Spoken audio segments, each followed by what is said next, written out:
नमस्कार, एक बार फिर आप सभी का स्वागत है आज के कार्यक्रम में। मैं हूँ पूर्णिमा शर्मा और आज एक बार फिर हमारे साथ जुड़ गए हैं डॉक्टर नीरज निश्चल, एसोसिएट प्रोफेसर हैं मेडिसिन के all India institute of medical sciences new Delhi में। बहुत-बहुत स्वागत है डॉक्टर नीरज निश्चल आपका हमारे कार्यक्रम में। Thank you. तो जिस तरह से हम कोशिश करते हैं कि लोगों के बीच ज़्यादा से ज़्यादा जानकारी पहुँचे इस महामारी को लेकर, इस पैंडेमिक को लेकर लोगों के मन में जो मिथ है, उनका किसी तरह समाधान हो, इसकी हम इस कार्यक्रम के ज़रिए कोशिश करते रहते हैं। आज हम हमारे साथ एक बार फिर मौजूद है डॉक्टर नीरज निश्चल जी, लगातार इस विषय पर हमें जानकारी दे रहे हैं। पूरे 1 साल से ज़्यादा हो चुका है वक़्त और इस एक बार फिर हम ऐसी स्थिति में आ गए हैं जब भारत में मामले बहुत ज़्यादा आ रहे हैं। रोज़ पिछले 2 दिनों में हमने देखे कि काफ़ी ज़्यादा मामले आ रहे हैं। ऐसा भी लगने लगने लगा है लोगों को कि शायद स्थिति काबू से बाहर है। शायद जिस तरह के विशेषज्ञों ने कहा कि मिनी लॉकडाउन की ज़रूरत पड़ सकती है, कंटेनमेंट ज़ोन बनाने की ज़रूरत पड़ सकती है। जो स्थिति है वो गंभीर है, चिंताजनक है। डॉक्टर नीरज निश्चल आप क्या कहना चाहेंगे? बिल्कुल। जैसे कि हम पहले भी बात कर चुके हैं कि इस पैंडेमिक को कंट्रोल करना सरकार के बजाय हमारे हाथ में है, क्योंकि ये वायरस जो है हमारे शरीर के बाहर सर्वाइव कर ही नहीं सकता।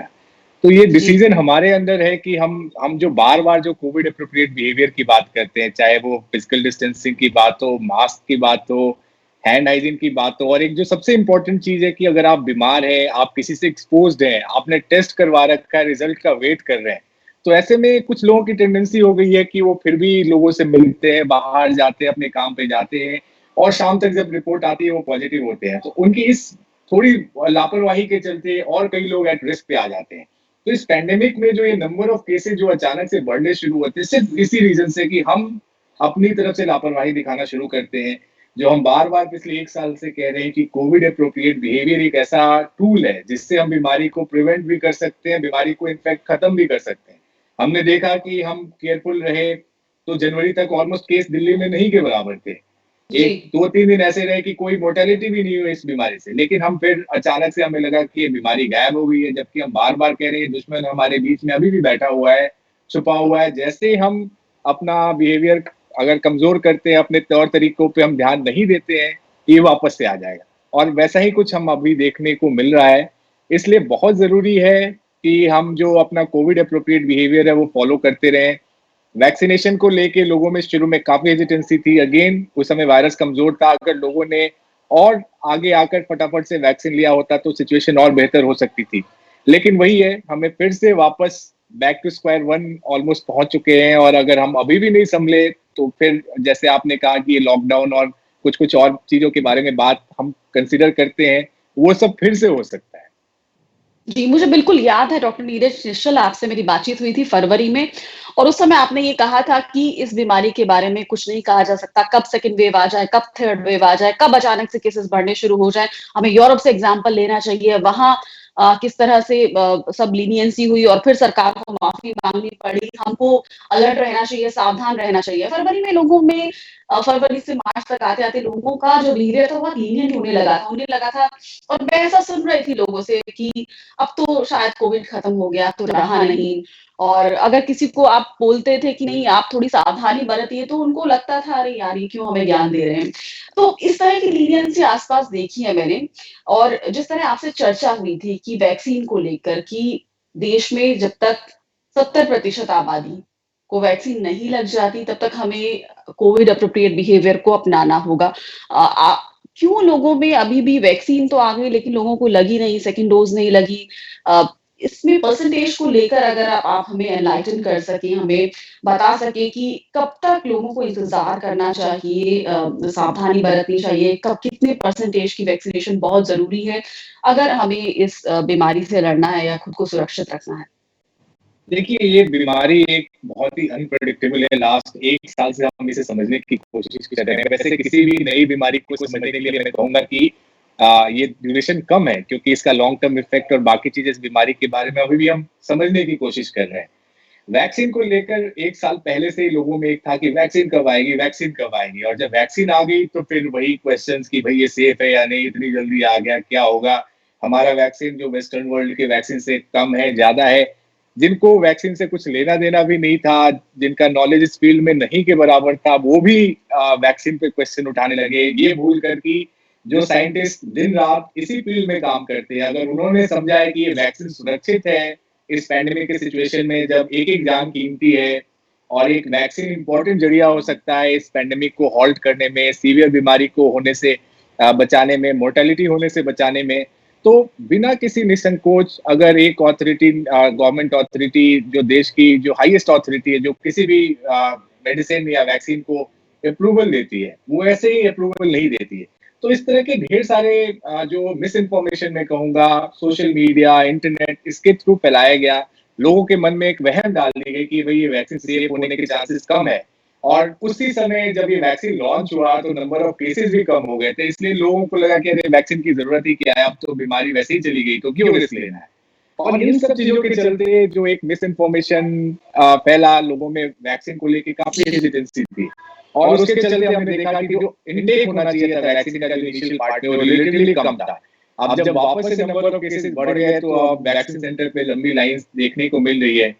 मैं यही सोचता हूँ कि ये लाइन अगर पहले से ही लग गई होती तो शायद और ज्यादा लोग सेफ हो चुके होते, और हम थोड़ा बेहतर प्रिपेयर्ड होते इस वेव के लिए। जी, तो कितनी प्रतिशत आबादी को डॉक्टर नीरज निश्चल देश में वैक्सीन लग जानी चाहिए, उसके बाद हम थोड़ा-सा कंफर्टेबल स्थिति में आ जाएँगे? देखिए, ये बीमारी, जैसे मैंने कहा कि अभी भी हम इस पे समझने की कोशिश कर रहे हैं। जो नॉर्मल हम एंटिसिपेट करते हैं किसी भी इन्फेक्शियस बीमारी में, वैक्सीनेशन अप्रॉक्सिमेटली 70% लोगों में अगर एंटीबॉडी डेवलप हो जाए, चाहे वो नेचुरल इन्फेक्शन से या फिर वैक्सीनेशन के थ्रू, तो हम एक्सपेक्ट कर सकते हैं कि ये जो है बीमारी उस तेजी से नहीं फैलेगी। तो अब अगेन, अब इसके जो है इन्फेक्शन के बाद एंटीबॉडी कितने दिन तक रहती है, वैक्सीनेशन के बाद एंटीबॉडी कितने दिन तक रहती है, ये सारे अभी भी क्लैरिटी नहीं है। तो मैं तो ये कहूंगा कि जब तक एक भी केस इस देश में है, हमें सावधानी तो बरतनी ही पड़ेगी। हमें नहीं पता कि ये बीमारी वापस से कब एक उस फॉर्म में वापस से एक वेव की तरह आ जाए, नंबर ऑफ केसेस अचानक से बढ़ने शुरू हो जाए।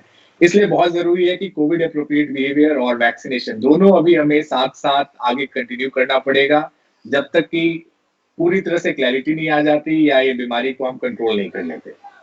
जी। अ, डॉक्टर नीरज, मैं आपसे ये भी समझना चाहूँगी कि लोगों को ऐसा लगता है कि उन्होंने वैक्सीन लगवा ली और फिर ऐसी खबरें हम देखने को मिलती हैं कि लोग कहते हैं वैक्सीन लगवाई फिर भी कोविड हो गया। तो ये किस तरह का मिथ है? लोगों को क्या इस बात को लेके सजग नहीं होना चाहिए या उनमें क्या जानकारी जानी चाहिए, चाहे वो वैक्सीन सेंटर पर जा रहे हैं, वैक्सीन लगवा रहे हैं, कि उनको अभी प्रिकॉशंस लेने हैं 8 वीक्स तक, 6 वीक्स तक, इतनी ड्यूरेशन तक? मतलब वैक्सीन लगने के बाद लोगों को लगता है और मैंने बहुत पढ़े-लिखे लोगों को भी ऐसा कहते हुए देखा कि अरे वैक्सीन लगी, फिर भी कोविड हो गया, मतलब वैक्सीन तो कोई फ़ायदा ही नहीं है। तो लोग ये नहीं समझ रहे कि उसमें उनको एक 6 टू 8 वीक्स के लिए जो कोविड एप्रोप्रिएट बिहेवियर वो रखना है ताकि इम्यूनिटी डेवलप हो। तो how would you like to enlighten our audience on this? देखिए, इसमें 2-3 चीज़ें हैं। जैसे कि आपने कहा कि कई लोग हैं जिन्होंने कहा कि वैक्सीन लगी फिर भी उन्हें कोविड हो गया। तो ये बात आपको बताने के लिए वो ज़िंदा बच गए, इसमें इस वैक्सीन का एक बहुत ही इम्पोर्टेंट रोल है। तो समझने की ज़रूरत है, वैक्सीन का ये मतलब नहीं है कि आप इन्फेक्ट नहीं हो सकते। ये सोचना बिल्कुल गलत है। वैक्सीन का जो प्राइमरी पर्पस है कि वो आपको बहुत सीवियर बीमारी होने से बचाएगा, आपकी जान बचाएगा। तो ये जी। मिसकंसेप्शन बिल्कुल नहीं रखना है कि आपको वैक्सीन लग गया तो आप इन्फेक्ट नहीं हो सकते हैं। बट डेफिनेटली ये वैक्सीन पूरी कोशिश करेगा कि आप गंभीर रूप से बीमार ना हो, आपको वेंटिलेटर की जरूरत ना पड़े, आपकी जान ना जाए। ये किसी भी वैक्सीन का, सिर्फ कोविड की ही बात नहीं कर रहा हूँ, कोई भी वैक्सीन जो है उसका प्राइमरी रोल यही होता है। इन्फेक्ट होने का मतलब कि वायरस आपके शरीर में है, आपको बीमार नहीं कर रहा है। और एक बार जब सिम्टम हो जाता है उसको हम कोविड फिर कहते हैं कि हाँ भाई इसको फुल ब्लोन कोविड हो गया है। तो ये समझने की बहुत जरूरी है। दूसरी बात कि जब भी हम वैक्सीन लगाते हैं उसमें इम्यूनिटी डेवलप होने में टाइम लगता है। पहला डोज लिया उसके 4 से हफ्ते बाद कोवैक्सीन या फिर जो कोविशील्ड 4 से 8 हफ्ते की हम बात कर रहे हैं उसके बीच में लगाने की बात है। उसके भी 2 से 3 हफ्ते बाद हम एक्सपेक्ट करते हैं कि एक protective level of antibody response आएगा जो कि इस इन्फेक्शन को फैलने में आपके शरीर में रोक थाम करने में मदद करेगा। उसके अलावा तीसरी बात याद रखने की जरूरत है कि इन कोई भी वैक्सीन, चाहे वो वेस्टर्न वर्ल्ड की फाइजर मॉडर्ना ही क्यों ना हो, कोई भी वैक्सीन 100% एफिकेसी वाली नहीं होती। यानी कुछ परसेंटेज ऑफ लोग ऐसे होंगे ही होंगे जिनमें ये वैक्सीन उतने वे में प्रोटेक्टिव ना हो। अब वो 10 से 15% लोग कौन होंगे, हम गेस नहीं कर सकते, हम प्रेडिक्ट नहीं कर सकते। इसलिए बहुत ज़रूरी है कि जब भी आप वैक्सीन लगवाएँ, ये ना सोचें कि आप बिल्कुल अमर हो गए हैं, आपको ये बीमारी कुछ नहीं कर सकती, आप इन्फेक्ट नहीं हो सकते हैं। ऐसा सोचना गलत है, और अगर आपने लापरवाही की तो वापस से आप इन्फेक्ट हो सकते हैं, हो सकता है आप बीमार भी पड़े, और अनफॉर्चुनेटली आप उस 10% ग्रुप में हैं जिसमें 100% एफिकेसी वाले ग्रुप नहीं में आते हैं, तो फिर आपकी जान भी जा सकती है। तो इसलिए केयरफुल रहना बहुत ज़रूरी है। सावधानी ही बचाव है, कोविड एप्रोप्रिएट बिहेवियर अपनाते रहना होगा। और जिस तरह ये कहा जाता है कि वैक्सीन लगने से पहले भी मास्क पहनें, वैक्सीन लगने के बाद भी मास्क पहनें, यानी कि एक तरह से जिससे आपसे मैं लंबे समय से बात कर रही हूँ, तो ये समझना चाहूँगी कि कोल्ड तो लोगों को सीज़नल भी होता है, लेकिन वो थोड़ा बहुत तो नुकसान पहुँचाता ही है शरीर को। क्या कोविड वैक्सीन लगने के बाद भी जिन लोगों को कोविड होगा, वो भी थोड़ा बहुत तो सिम्पटम्स आएँगे या नुकसान पहुँचा सकता है, और इस सब चीज़ों से बचने के लिए मास्क पहनना चाहिए, वैक्सीन लगने से पहले भी, और अगर वैक्सीन लगने के बाद भी आपकी 8 हफ्ते बाद भी, क्या वो एकदम फ्री नहीं हो जाना चाहिए, क्योंकि हो सकता है कि वो कैरियर बन के घूमे वायरस की, और दूसरों को इन्फेक्ट करने लगे। बिल्कुल, ये भी समझने की ज़रूरत है कि अगर आप बीमार नहीं भी होते हैं, तो ये वायरस जो है आपके थ्रू किसी और तक स्टिल पहुँच सकता है। इसीलिए हम बार-बार कहते हैं कि कोविड एप्रोप्रिएट बिहेवियर का कोई सब्स्टिट्यूट अभी के समय में नहीं है, और सभी को हर समय कोशिश करनी चाहिए कि इस बिहेवियर का पालन करें। जी, तो वैक्सीन लगने के बाद भी आपको मास्क पहनना चाहिए, फिर भी खुद को प्रोटेक्ट करके रखना चाहिए, क्योंकि हो सकता है कि जिस तरह उन 10 या 20% लोगों में हो जिन पे ये इफेक्टिव ना हो ये वैक्सीन, तो इसलिए भी आपको ये नहीं पता कि ये कैसे क्या रूप लेगी ये बीमारी।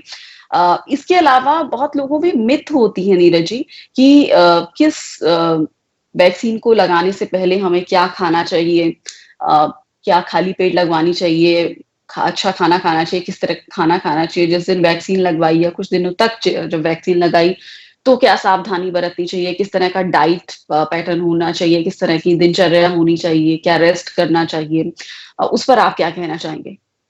नहीं, बिल्कुल, ढेर सारे मिथ्स हैं जो वैक्सीनेशन से पहले लोगों के मन में क्वेश्चंस आते हैं।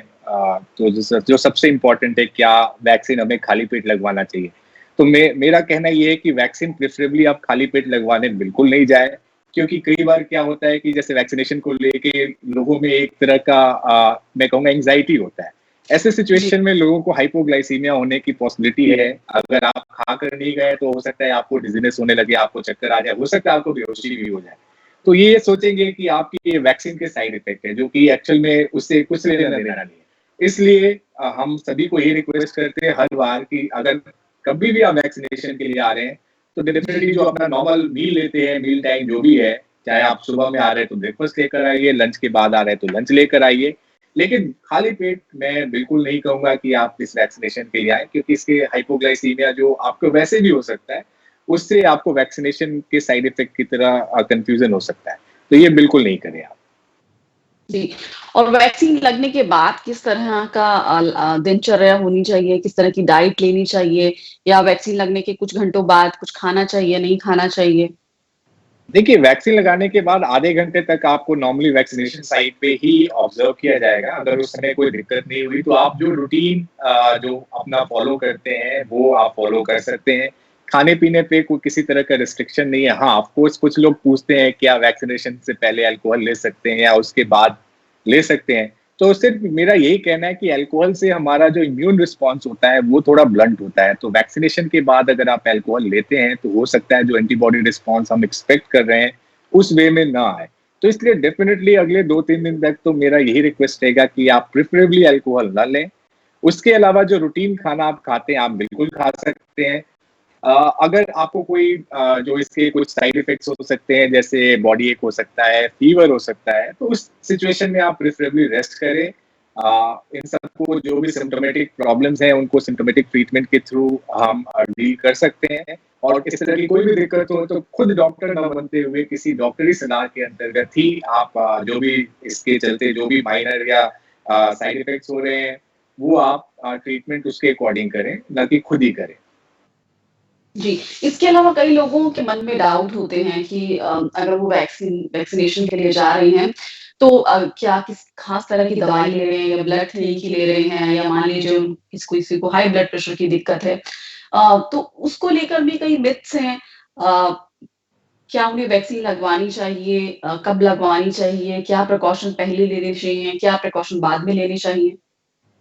देखिए, एक चीज़ बहुत ही क्लियर है कि आप अगर आपको कोई भी कोमॉर्बिडिटी है, तो आप ये इंश्योर करें कि जो भी कोमॉर्बिडिटी, चाहे वो डायबिटीज़ हो, हाइपरटेंशन हो, वो अनकंट्रोल्ड नहीं होना चाहिए, यानी कि आपका फेयरली कंट्रोल्ड होना चाहिए। अगर अनकंट्रोल्ड है, तो उसके चलते जो प्रॉब्लम उठेगी, वो हम again vaccine related side effect समझने की गलती कर सकते हैं। एक जो जी। सबसे इम्पोर्टेंट है कि क्या एंटी हाइपरटेंसिव हमें बंद करना चाहिए वैक्सीनेशन से पहले? तो मैं बिल्कुल कहूँगा कि नहीं, बिल्कुल भी नहीं। आपको एंटी हाइपरटेंसिव जैसे पहले आप ले रहे थे, वैसे ही कंटिन्यू करना चाहिए। जो एंटी डायबिटिक मेडिकेशंस आप ले रहे हैं, वो आपको वैसे ही कंटिन्यू करना चाहिए।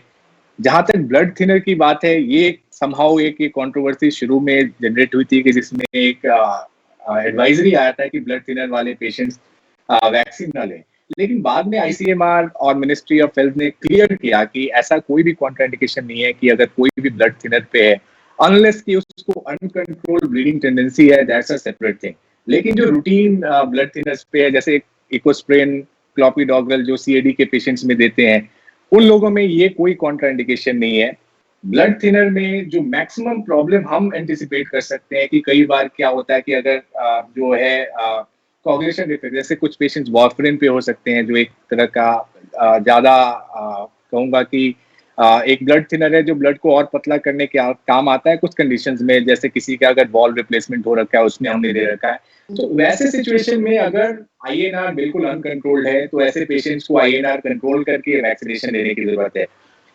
जो बाकी जो नॉर्मल ब्लड थिनर पे है, सीएडी की पेशेंट्स, इकोस्प्रिन, क्लोपिडोग्रेल या ऐसे रिलेटेड कोई भी ब्लड थिनर पे है, तो उसपे किसी भी तरह का ये कॉन्ट्राइंडिकेशन नहीं है। अगर कोई आपको एडवाइस करे नहीं नहीं आप ब्लड थिनर ये सब इकोस्प्रिन, क्लोपिडोग्रेल बंद करके आए, तो मेरा मानना है कि ऐसा करने की जरूरत बिल्कुल नहीं है। जो मैक्सिमम जो प्रॉब्लम आपको आ सकती है वो इंजेक्शन के साइड पे एक हेमेटोमा बन सकता है, जो कि लाइफ थ्रेटनिंग डेफिनेटली नहीं है। लेकिन ये ब्लड थिनर आप बंद करने से किसी दूसरे तरह की परेशानी में डेफिनेटली पड़ सकते हैं। इसलिए प्रॉपर डॉक्टरी सलाह लेकर उसके बाद ही कोई भी दवाई बंद करने के बारे में सोचे। लेकिन अभी तक कोई ऐसा इंडिकेशन या मेरे को एडवाइजरी नहीं है कि ये सारी दवाइयां बंद करके ही आपको वैक्सीन लेना है। जी, और कई लोगों को ये भी डाउट रहता है कि हमें कौन-कौन से टेस्ट करवा लेने चाहिए वैक्सीनेशन से पहले। हो सकता है उन्हें कई तरह की बीमारियाँ हों। तो आप क्या सजेस्ट करेंगे, क्या कुछ खास तरह के टेस्ट कराने चाहिए और किन लोगों को कराने चाहिए अगर वो वैक्सीनेशन के लिए जा रहे हैं? देखिए, वैक्सीनेशन से पहले किसी भी तरह का टेस्ट कराने का कोई हमने जो भी recommendation of course definitely ICMR government की तरफ से नहीं आया है। अगर अगर किसी डॉक्टर ने कुछ सजेस्ट किया है तो वो दैट्स अ सेपरेट थिंग। लेकिन हमने देखा है कि कुछ लोग जो है वैक्सीन लेने से पहले एंटीबॉडी करा रहे हैं, वैक्सीन लेने के बाद एंटीबॉडी करा रहे हैं, जो कि हम बिल्कुल एडवाइस नहीं करते हैं, क्योंकि जो भी एंटीबॉडी टेस्ट हैं अभी तक जो मार्केट में अवेलेबल है, उसमें से मैक्सिमम ऐसे हैं जो स्टैंडर्डाइज्ड टेस्ट नहीं है। जो इस वैक्सीन के बाद जो एंटीबॉडी बनना है वो शायद वो मेजर भी नहीं करते हैं। तो इसलिए ये कंफ्यूजन क्रिएट करता है और इन एंटीबॉडी लेवल का वैक्सीनेशन से कुछ लेना देना नहीं है। तो जो ये रूटीन टेंडेंसी लोगों में है कि भाई हमें एंटीबॉडी लेवल करा लेना चाहिए पहले बाद में, उससे कोई फर्क नहीं पड़ता और बेवजह मैं कहूंगा कि इन टेस्ट पे आप अपने पैसे खर्च ना करें। इससे हमें कोई इंफॉर्मेशन नहीं मिलता, इससे आपको कोई पता नहीं चलता कि आप प्रोटेक्टेड है नहीं है, उससे कोई फर्क नहीं पड़ता। एक और इम्पोर्टेंट चीज है, लोग सीआरपी पे ज्यादा ध्यान दे रहे हैं कि भाई वैक्सीनेशन से पहले सीआरपी करा ले, बड़ा है तो हम वैक्सीन नहीं लगाना चाहिए, हमें थ्रोम्बोटिक कॉम्प्लिकेशन हो जाए। ये सारे जो बेवजह के टेस्ट हम कराकर लोगों के मन में इस वैक्सीन के प्रति और हेजिटेंसी इंक्रीज कर रहे हैं, मेरे ख्याल से इसको रोकने की बहुत जरूरत है। किसी भी तरफ से कोई भी रिकमेंडेशन नहीं है कि ये सारे टेस्ट करा के ही आप वैक्सीनेशन लगाएं। आपको अपने डॉक्टर से सलाह लेनी चाहिए, वैक्सीनेशन सेंटर पे अपनी जो भी प्रॉब्लम्स हैं वो जो है टीम को बतानी चाहिए और फिर वो आपके बिहाफ पे डिसीजन लेंगे कि वेदर आप फिट कैंडिडेट है वैक्सीनेशन के लिए या नहीं। तो बेवजह टेस्ट कराने के लिए मैं बिल्कुल एडवाइस नहीं करूंगा। जो भी आपके मेडिकल कॉम्प्लिकेशंस हैं वैक्सीनेशन सेंटर पे बताइए और फिर उसके अकॉर्डिंग डिसीजन लिया जा सकता है कि आप वैक्सीन के लिए एलिजिबल हैं या नहीं है। जी। मेरा आखिरी सवाल आपसे कि कुछ लोगों को थायरॉइड की प्रॉब्लम हो सकती है, तो उनके लिए आप क्या सजेस्ट करेंगे? और दूसरा सवाल ये कि जो अचानक से हम उसी जगह आकर खड़े हो गए हैं जहाँ पहले थे। केसेस कम हुए लेकिन अब फिर से ऐसे बढ़ने शुरू हो गए हैं कि सरकार को भी स्ट्रिक्ट एक्शन लेने पड़ रहे हैं। क्या वजह रही कि अचानक से इतने मामले बढ़ने शुरू हो गए? और ये भी सुनने में आ रहा है कि जितनी तेज़ी से मामले जिस रेट पर मामले बढ़ रहे हैं, उतनी ही दर से, उतनी ही रेट पर मोर्टेलिटी रेट भी बढ़ रहा है कोविड से। तो देखिए क्या जो वजह रही और कहाँ लोगों से गलतियाँ हुई?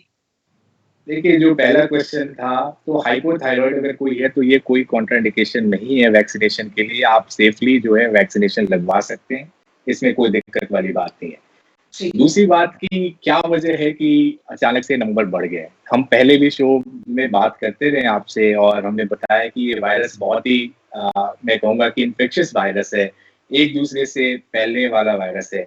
तो मैं कहूँगा कि कई लोग कहते हैं कि ये वायरस म्यूटेट कर गया, ज़्यादा इन्फेक्शियस हो गया है, ज़्यादा लीथल हो गया है और अलग-अलग तरह की चीज़ें होती हैं। हर दिन इससे रिलेटेड नए-नए रिसर्च पब्लिश होते हैं। तो इसमें समझने की एक ज़रूरत है कि हम बार-बार यही कह रहे हैं कि प्रिवेंशन ही इस बीमारी का सबसे बेहतर कंट्रोल करने का तरीका है।